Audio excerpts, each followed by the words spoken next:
ser escuchados por niños, niñas y adolescentes sin supervisión de sus madres, padres, representantes o responsables. 9:04. A partir de este momento, las informaciones que son noticia toman el protagonismo. Comienza Informe RCR.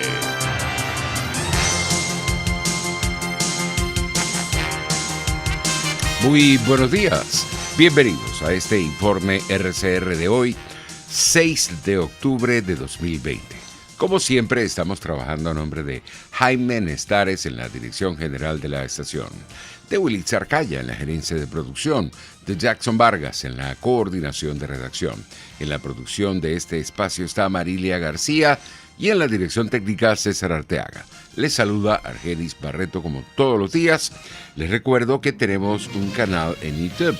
Se llama RCR 750. Allí los invito a que se suscriban y nos den un me gusta. Vamos rápidamente a iniciar esta ronda informativa del día de hoy. Con solo 14 votos a favor, el Consejo de Derechos Humanos de la ONU aprobó una resolución presentada por Irán, Siria, Turquía y el régimen de Nicolás Maduro que considera que hay progresos en Venezuela. La mayoría de los países miembros del Consejo se abstuvieron o rechazaron la resolución. Este documento fue apoyado solamente por países africanos y árabes, varios de ellos con regímenes autoritarios y cuestionados por violaciones de derechos humanos. México fue el único país latinoamericano que apoyó la resolución presentada por el régimen chavista. 9:06. Tenemos reacciones.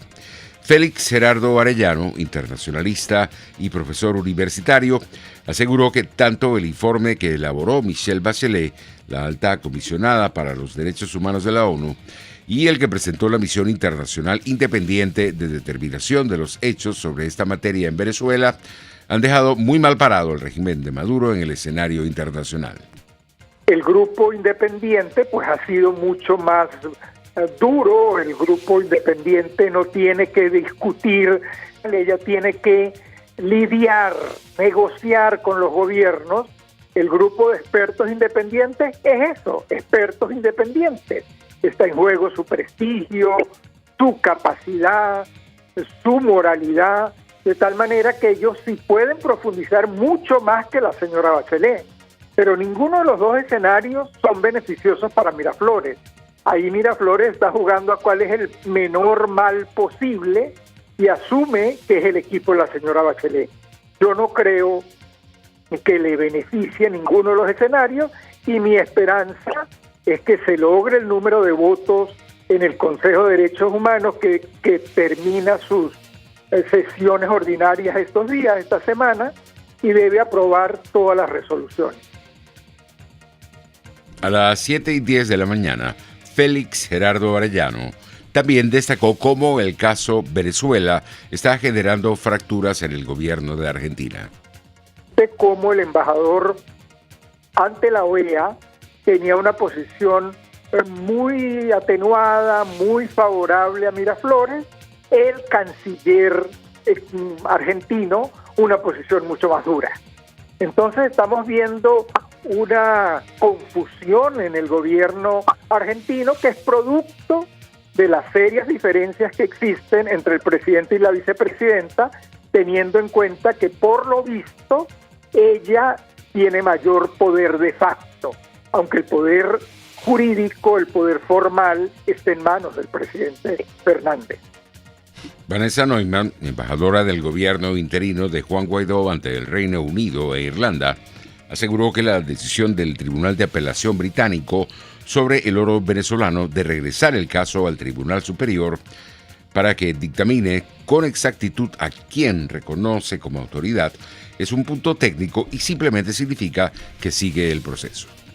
No se cuestiona de que sigan el reconocimiento de Guaidó. Lo que están pidiendo es una aclaratoria de si hay de jure o de facto, que si quedara algún punto donde algún punto menor de, como dicen, vestigio. Vestigio es como el remanente que queda cuando un cadáver se está muriendo, reconocimiento de Maduro. Entonces, pero eso es por unos precedentes que se han montado entre de jure y de facto, pero eso nunca ha surgido en una corte y nunca ha surgido en una política internacional.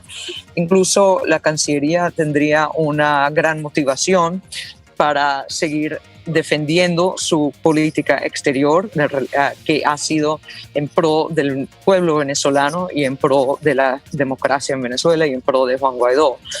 Entonces, se espera que ellos sigan con eso, y si presenta de insistir en esta aclaratoria, es posible que pidan más que rompan cualquier lazo diplomático, cualquier reconocimiento diplomático.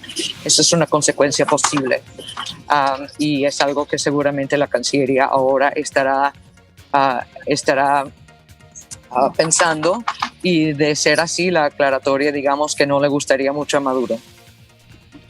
Entre tanto, el diputado William Dávila, integrante de la Comisión de Política Exterior de la Asamblea Nacional, destacó que lo que está pidiendo este tribunal británico es que la monarquía de ese país se pronuncie sobre a quién reconoce como representante del gobierno legítimo en Venezuela. Hasta ahora ha sido un reconocimiento a Juan Guaidó. Por supuesto que como tiene la dictadura, sus representantes, sus embajadores en muchos países de la Unión Europea, claro, la Gran Bretaña hoy día no forma parte de la Unión Europea, pero es un país europeo. Hay esa duda que se ha presentado, porque es lo que se denominan, ellos han denominado en la sentencia del Tribunal de Apelaciones la presencia de ciertos vestigios que ponen en el tapete de la discusión la contundencia de la actitud que tenga el gobierno de su majestad en lo que corresponde a la presencia de embajadores de la dictadura de Nicolás Maduro. Yo creo que sobre ese punto, pues ya eso más una cuestión pues del sistema judicial de la Unión de Gran Bretaña, y lo que habría que esperar esa decisión, pero en este momento y lo que ha ocurrido hasta ahora ha sido que el gobierno de la Gran Bretaña reconoce a Juan Guaidó como el presidente interino de Venezuela, dado la ausencia que presentó por el fraude electoral de mayo del año 2018. A las 7:20 de la mañana, el diputado William Dávila destacó igualmente la importancia de la consulta popular que se realizará en el país para medir la opinión de los venezolanos sobre los comicios parlamentarios convocados por el régimen para el 6 de diciembre. Creo que ahí hay una posición muy clara de todos nosotros, y lo que se quiere es precisamente darle mucho más fuerza a la situación que se puede presentar después del 6 de diciembre, en lo que corresponde a la permanencia de la Asamblea Nacional y del gobierno interino del presidente Juan Guaidó. Yo creo que ese es un punto muy importante que está en la discusión en los niveles políticos pues de la oposición, en lo que corresponde pues a la continuidad de la Asamblea Nacional, dado que aquí no existe un orden constitucional establecido, sino que los propios organismos internacionales como la OEA han determinado que en Venezuela hay una ruptura del orden constitucional. Si no hay un orden constitucional y una democracia, lo lógico que es que el poder legítimo no tenga por qué ceder su legitimidad ante esa situación de hecho que estamos viviendo, de una dictadura, ¿no? Ahora, esos son los puntos que todavía, pues, obviamente tienen que tener una definición del nivel político de la oposición. Por su parte, Andrés Caleca, expresidente del Consejo Nacional Electoral, reiteró que no existen condiciones para realizar estos comicios parlamentarios. Unas elecciones que en primer lugar fueron convocadas violando por lo menos 6 artículos de la Constitución de la República Bolivariana de Venezuela, 3 artículos de la Ley de Procesos Electorales, un artículo de la Ley del Poder Electoral, derogando todos los reglamentos y las normas que rigieron los procesos electorales anteriores, sin posibilidad de actualizar el registro electoral. Hay 2 millones de nuevos votantes que van a ser excluidos de esta elección, además de todos los venezolanos que se han mudado de su residencia. En fin, una chapuza electoral que no están en condiciones de hacer, ni desde el punto de vista jurídico, ni desde el punto de vista operativo, y que no va a ser un resultado favorable para el país, ni siquiera para los que participan en ella.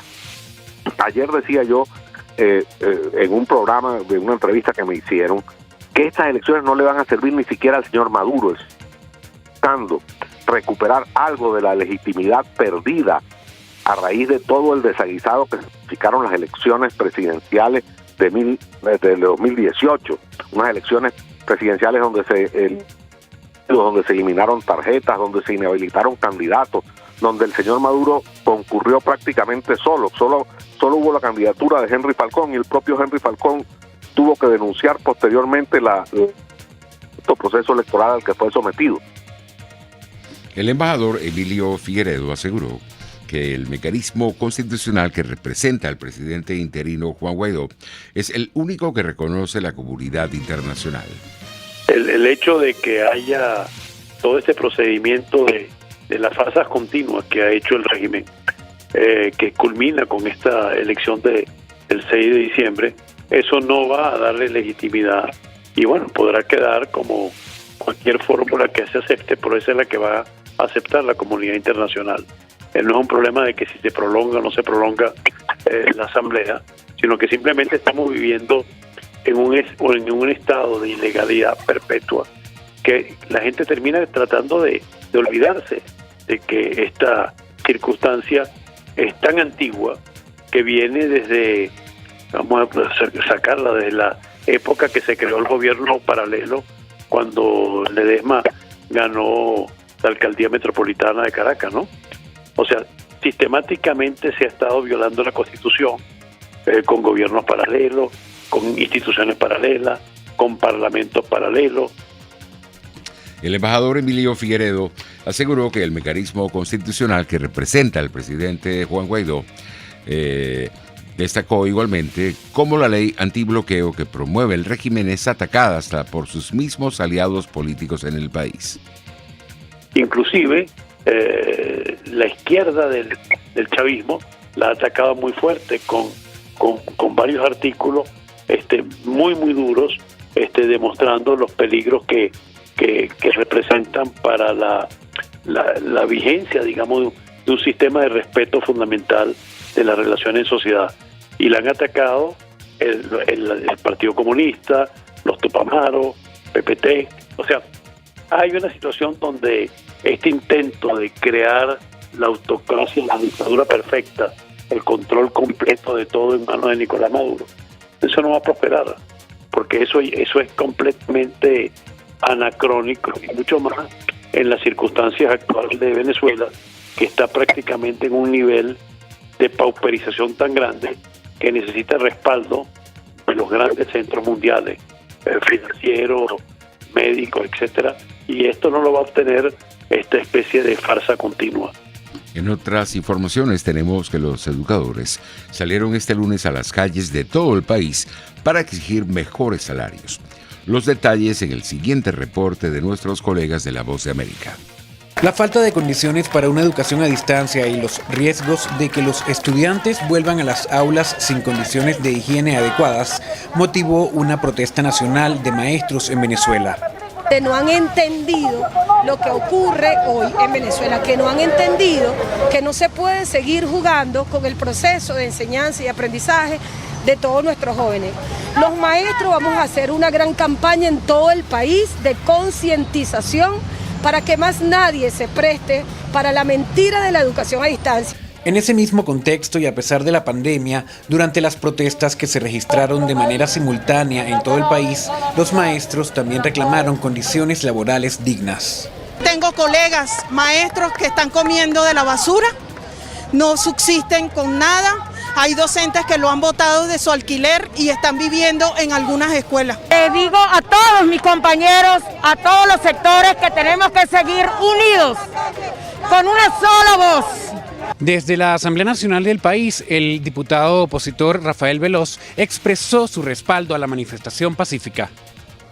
Hoy es el Día Mundial de los Educadores. En otros países se le hacen excelentes homenajes a quienes con los padres construyen los países. En Venezuela un maestro, un profesor, lo que gana no le alcanza para la subsistencia. Aunque el ministro de Educación del gobierno en disputa, Aristóbulo Istúriz, dio la razón a los reclamos de los maestros en materia de seguridad social y salarial, el funcionario culpó al denominado bloqueo, las sanciones y la destrucción de la moneda por la crisis del sector educativo en el país. Álvaro Algarra, Voz de América, Caracas. Entre tanto, Kate Stephanie, secretaria de Información de la Federación de Asociaciones de Profesores Universitarios de Venezuela, destacó la importancia de esta movilización que realizaron los docentes en todo el país. Es la primera que hemos tenido desde que estamos en cuarentena y es una primera protesta nacional, porque realmente cuando nosotros vemos primero participaron todas las federaciones del magisterio, todas, y estaban todas las federaciones, digamos, independientes del magisterio, y estaba la federación nuestra de profesores universitarios, la Federación Venezolana de Maestros, FENACITRE, FENATES, la FE, FETRA Magisterio, FETRA Enseñanza, FESLEP, los sindicatos nacionales, los sindicatos regionales de FAPUC, salieron sus 18 asociaciones, estaban jubilados y pensionados, las centrales sindicales, estaba la CTV, la CIL, la CGT, CODESA, UNET, los padres y representantes, los estudiantes, la Intersectorial de Trabajadores de Venezuela. Es decir, realmente fue una movilización muy diversa y muy concurrida, y donde evidentemente el principal sector que se movilizó fue el magisterio. Es decir, la mayor parte de las personas eran maestros, eran del sector del subsistema de educación básica y media. En este sentido, Kate Stephanie destacó que en el país no hay en este momento las condiciones mínimas para dar clases. La educación pública no arranca, no ha empezado el año escolar. No es verdad que se culminó el año escolar pasado, simplemente se decretó que se había culminado, pero no recibieron los muchachos la atención. Y en el caso de la educación universitaria, se hacen algunos cursos y otros no, porque efectivamente la educación en línea no es posible en estas actuales circunstancias que se le llegue, ni que la puedan dictar todos los maestros y todos los profesores, ni que le puedan llegar, ni que la puedan recibir todos los estudiantes, porque simplemente la gente no tiene electricidad o no tiene internet, no tiene servicio, no hay condición, no tiene los equipos. O no tiene plan de datos, o se le cae. La situación a nivel nacional es esa. Ocurre en Caracas y ocurre con mayor profundidad en el interior del país. 9:22. En otras informaciones tenemos que Joe Biden, candidato a la presidencia de los Estados Unidos, prometió que si llega a la Casa Blanca, concederá inmediatamente el estatus de protección temporal a los venezolanos que están en ese país, que beneficiaría a unos 150,000 migrantes. También declaró que Maduro, a quien dijo haber conocido, es un dictador así de sencillo y está causando un sufrimiento increíble al pueblo venezolano para mantenerse en el poder. Son las 9:22, vamos a publicidad y regresamos. Usted escucha Informe RCR por su 750 AM. Puedes seguirnos en nuestras redes sociales. En Twitter, @RCR750. La radio que se ve.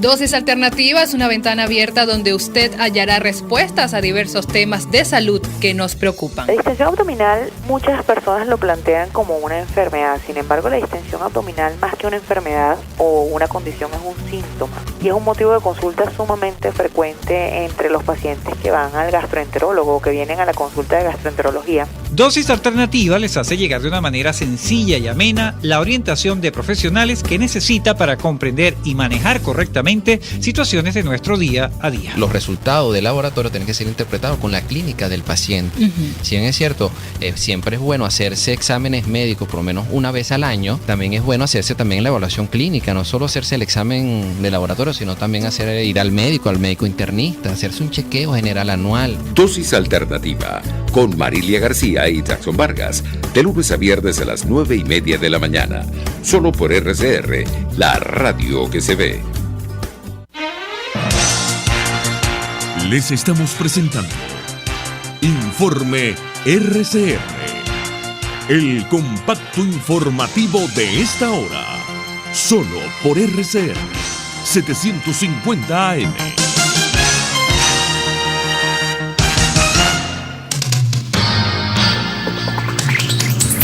Nueve y 24. En materia internacional tenemos que el presidente de Estados Unidos, Donald Trump, salió este lunes a pie del hospital Walter Reed rumbo a la Casa Blanca tras estar hospitalizado por el COVID-19. Los detalles con nuestros colegas de La Voz de América. Después de 3 días en el hospital Walter Reed Center, el presidente Donald Trump volvió a la Casa Blanca, mientras afuera del centro médico sus seguidores lo celebraban. Horas antes de trasladarse a la Casa Blanca desde el Walter Reed Center, el presidente Donald Trump tuiteó esta tarde que se siente tan bien como hace 20 años y dijo que no teme el COVID y que no tiene que determinar las vidas de los estadounidenses. Durante la rueda de prensa ofrecida este lunes por su equipo médico, los galenos dijeron estar cautelosamente optimistas. Aún así, el líder del equipo médico aseguró que en los últimos días el presidente tuvo 2 episodios en los que necesitó oxígeno, pero se recuperó rápidamente. Los partes médicos de las últimas horas en torno a la salud del presidente Donald Trump no dejaron tranquilos a los estadounidenses. Tampoco el corto paseo que tomó el mandatario alrededor del hospital donde ha pasado su convalecencia desde el pasado viernes. Así que ha sido un viaje muy interesante. Aprendí mucho sobre la COVID. Lo aprendí realmente yendo a la escuela. Esta es la verdadera escuela. Pero la imagen de un presidente sonriente no despejó las dudas que dejaron este fin de semana los partes del equipo de galenos que cuida la salud del mandatario. El propio equipo de científicos reconoció que sus informes provocaron confusión, pero rechazaron que quisieran esconder información vital sobre la salud del presidente estadounidense. Intentaba reflejar la actitud optimista que ha tenido el equipo, el presidente, su curso de enfermedad. No quería dar ninguna información que pudiera desviar el curso de la enfermedad en otra dirección. Pero la noticia de que también la vocera de la Casa Blanca, Kayleigh McEnany, dio positivo al COVID, tampoco cayó bien entre la opinión pública estadounidense. Entre tanto, el candidato demócrata Joe Biden, quien se ha hecho la prueba de COVID antes de cada acto público de campaña, volvió a obtener resultados negativos este lunes. El ex vicepresidente visita este lunes Florida, un estado vital para sus aspiraciones presidenciales. Jacopo Luzzi, Voz de América, Washington.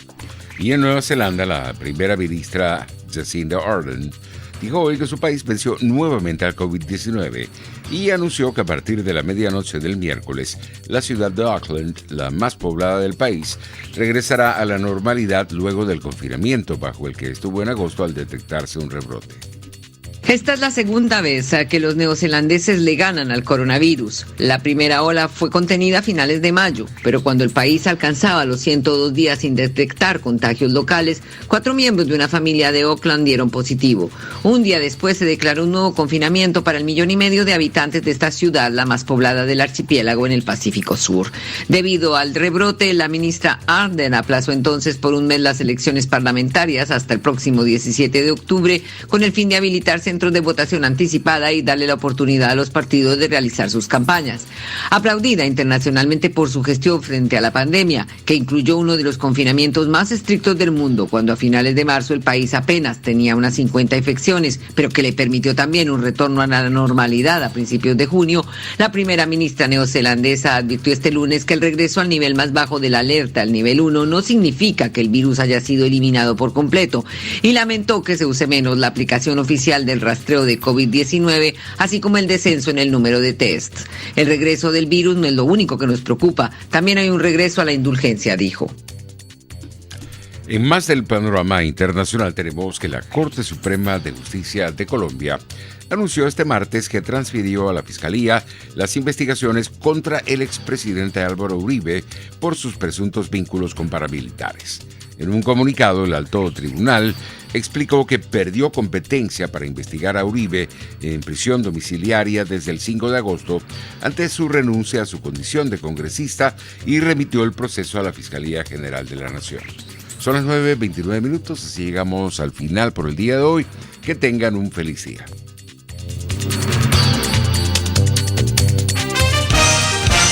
Hasta aquí este compacto noticioso.